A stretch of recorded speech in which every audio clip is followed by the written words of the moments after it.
I wanted to talk today about what I feel like is the elephant in the room, which is the fatal reaction during anaphylaxis to a young child. Now, the anxiety around allergy is something that I've witnessed the last 10 years from working with children with food allergy. I myself do not have a child with food allergy, so I want to let you know that before.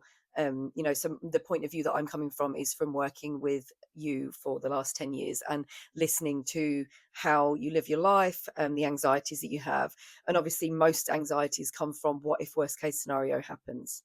So today, I just wanted to talk about the numbers around that, because the reality is that anaphylaxis leading to a fatal outcome is actually super, super rare in a young child, like a primary school age child. So much so that there isn't actually really any numbers around it in Australia or the UK in the last year or so.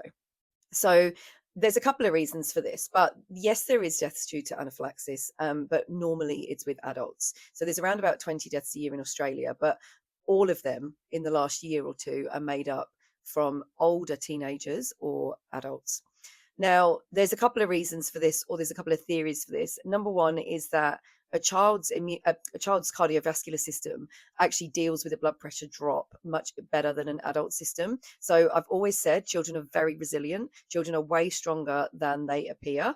And things like, look at COVID, for instance. The virus of COVID just did not affect children the way that people thought it might, because they're built, they're literally, bodies are built differently. Okay, the immune system is still developing, there's lots of differences, but one of the theories is that the cardiovascular system just reboots and recovers quicker, therefore a blood pressure drop isn't something that is going to be fatal.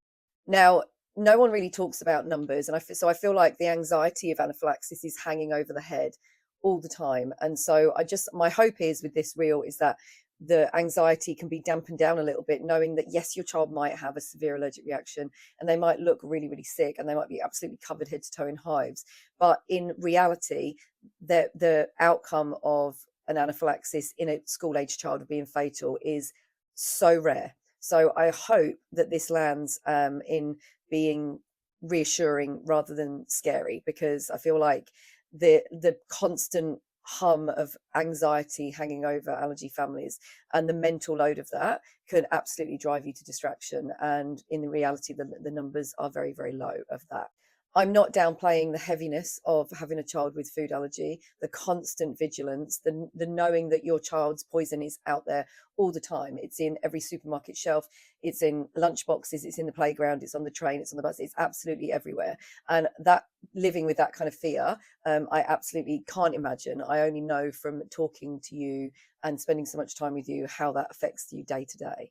So in reality, you can't control every variable out there. You can't control the lunch boxes at school. You can't control what people eat in playgrounds or on public transport. You can't control the nice little old lady who wants to give your child a cake when it's, could have something in it. There's lots of things out there that you can't control, but there's lots that you can control. And so empowerment and knowledge is the best thing that you can do. So it's knowing the signs in a young child. That's one of the main things, because another reason why older people are more at risk of fatal anaphylaxis is that they can often be on their own, whereas a young child is going to be constantly with someone. So an older child or a teenager or an adult, they could be on their own. So a lot of the time, these fatal outcomes are because treatment was delayed. So this is why we say, I don't care how many paramedics, how many doctors, how many ED departments have ever said to you that you probably just didn't need to give it, or you don't need to be here. I absolutely categorically say that is complete rubbish. We give you an adrenaline device for your handbag and for your child's bag to use it if in doubt. If you think your child is having a severe allergic reaction, you give that adrenaline device. I don't care who tells you that you did the wrong thing after the event. Honestly, who cares? You do the right thing by spotting what you think is a severe allergic reaction. If the story fits, if the action plan has got something on it that you're saying, yep, I think that's what it is, you give that adrenaline device. Your child is not going to come to any harm by having it. And delayed adrenaline is what causes the bad outcomes. Okay, so a lot of the time, adults, older teenagers will have delayed adrenaline dose. dosage, and that's what causes the bad outcomes. So please, please, please, if in doubt, you always give the adrenaline device as soon as possible. So also, two things can be true at once. Okay, you can feel super anxious and scared, but still, when your child has an allergic reaction, you absolutely spring into action and do the right thing and follow all the the advice that you've been given. And so those two realities can be, they can live parallel. So just because you feel really anxious about it all the time, it doesn't mean that when it comes to the crunch and you actually have to give something, that you won't be able to do it. Because I've seen people react in very different ways. I've seen super chill parents who are like, it's fine, I know what to do, panic in an emergency. And I've seen panicked parents be absolutely clear as a bell and deliver that adrenaline like they needed to. So don't underestimate yourself, because two things can be true at the same time.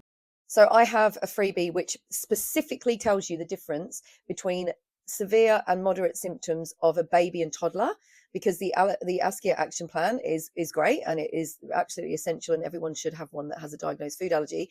But those symptoms are really just sort of generic for babies right up to old people.